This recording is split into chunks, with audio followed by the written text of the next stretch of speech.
Coaching leader models are great. Not everybody's good at it. Not everybody's a great coach. Some are great leaders, but not great coaches.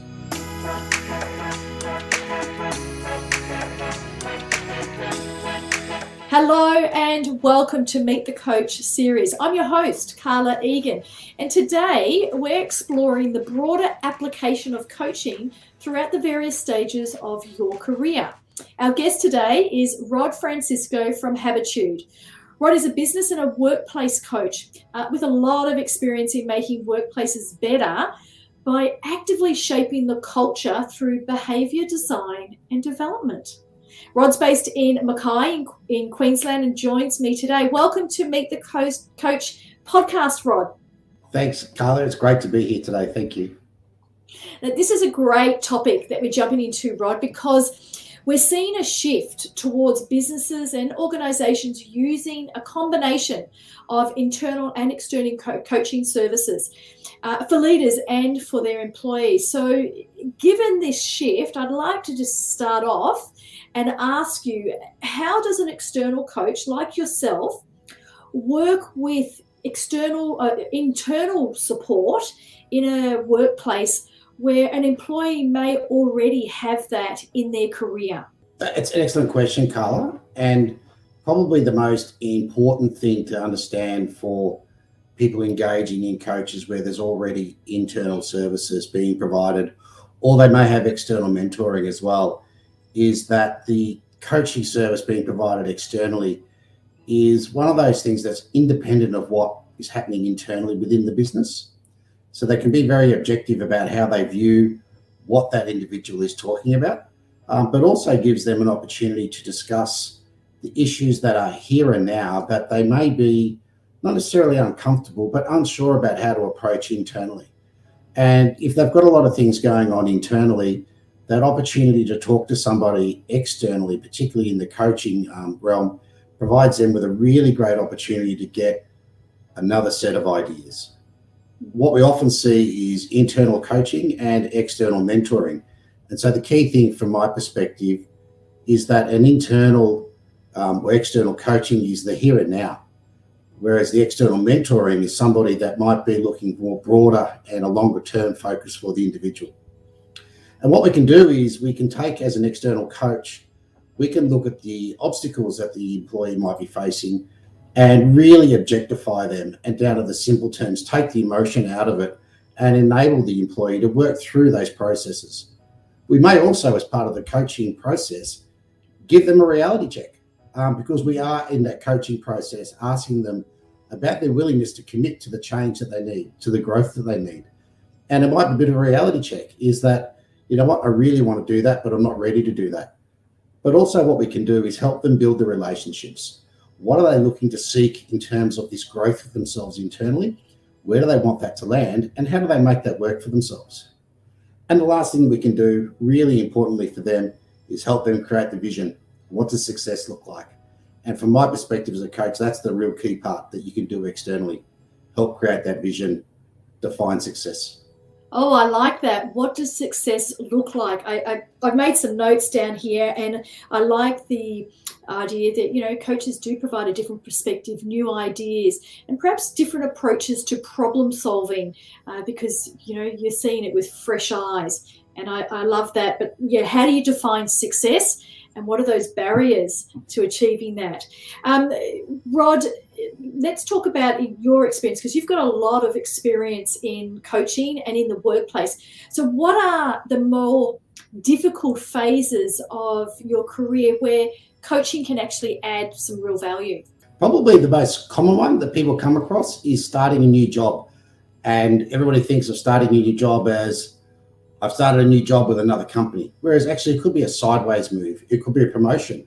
For some people these days, it might be a step down to a less demanding role, or you could literally be working with a new employer. And coaching at that point in time helps you reset where you're thinking. It's a new job, it's new KPIs, it's new objectives, it's a new supervisor. What the external coach can do is enable you to understand, how do I reset myself so that I can get the best out of it? It might be that you're working on a new project in a matrix type environment, and you're dealing with a whole new team. So it's work you're already familiar with, the employer you're already familiar with. And the coach can help you work your way through that myriad of new, norming, storming type phase with a new group. You might be building a team, recruiting new roles in. You might be rebuilding a team. Though you might be returning from an extended absence. So what the coach's main focus is on enabling you to step into that realm of new territory with a support mechanism there. Yes, you might be well versed in how the organisation works, but what we can do is help you understand, here's some of the nuances you might be doing, or you might be encountering behaviours that you've not encountered before, and you're thinking about how can I approach those to deliver myself a successful outcome. I like your point around return to work. For some people, that transition back into the workplace can be tough if you've had a baby or you've been absent for a period of time due to health or the health of a loved one. I also think coaching could be good for a new job if you've been recently promoted, and helping that first 3 months in that transition of a new role. So I love the stages that you're talking about, but in particular around entering the new job. Rod, workplaces have coaches. Some of them have internal coaches. So how do you navigate the synergies when a leader is already providing coaching services to an employee and they have an external coach come in like yourself? How do you combine the synergies between the two? It's a really interesting topic to go into, because I've been both an internal coach within an organisation. I now do external coaching, but I've also implemented, working in the HR team, the coaching leader model into organisations where the supervisors and the leaders of the organisation actually have coaching skills. And one of the things that I think is really important in this perspective is it's not an either or. There's a synergy between internal coaching and external coaching. And one of those things is coaching leader models are great. Not everybody's good at it. Not everybody's a great coach. Some are great leaders, but not great coaches. And so what it is that you, as the employee who's experiencing this coaching leader model for the first time, may well be, how do I get the best out of it? How do I leverage that? How do I really make this coaching leader model work for me? And that's where the external coach can come in.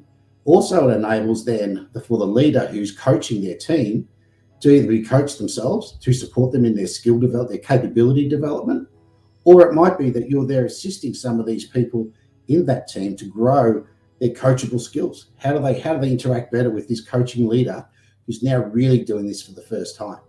And some of the key things that come out of that is we can be looking at building that employment relationship, that trust, on how that new leader makes it work with the new team. And the thing around it too is that as a coach, external to the organisation, I'm devoid of that emotional attachment to the outcomes. So I can be really objective about how things work for that leader and how that works for the team that's being coached. I like your unique approach to that and your unique perspective, because you've been on both sides. You've been that internal coach and now you're an external coach. And so I'm sure that you are navigating that delicate balance between the two, making sure that it is aligned. Rod, as a coach yourself, a business and a workplace coach, what does joining the coaching directory mean to you and your business? For me, joining the coaching directory is a really important aspect of my development as a coach. I'm sitting in a community of excellence amongst coaches, amongst people who are happy to interact, share, and enable me to grow as a coach. It's certainly one of those things, is that opportunity for me to go and find somebody that I can have as a coach. As part of that continual growth and that continual learning, being part of that community is a really, really fundamental part to me being successful as a coach and my business as providing coaching services. We've loved having you on our directory, Rod. And look, that brings us to the end of our Meet the Coach interview. This has actually been a really great topic, because the shift that we've been talking about, Rod, means that coaching is no longer a privilege reserved for the C-suite executives. It's fast becoming part of employee development programs and employee retention programs. And I reckon that's great news for everyone. So thanks for shining a spotlight on this, Rod. Thank you. It's been great to be here, Carla. And for those of you that would keen to dive deeper into the realms of coaching and professional development and personal development, subscribe to our newsletter. And if you enjoyed today's episode, please rate and review us, and be sure to catch us in the next episode. This is Carla Egan from the Coaching Directory, where we connect you to your ideal coach.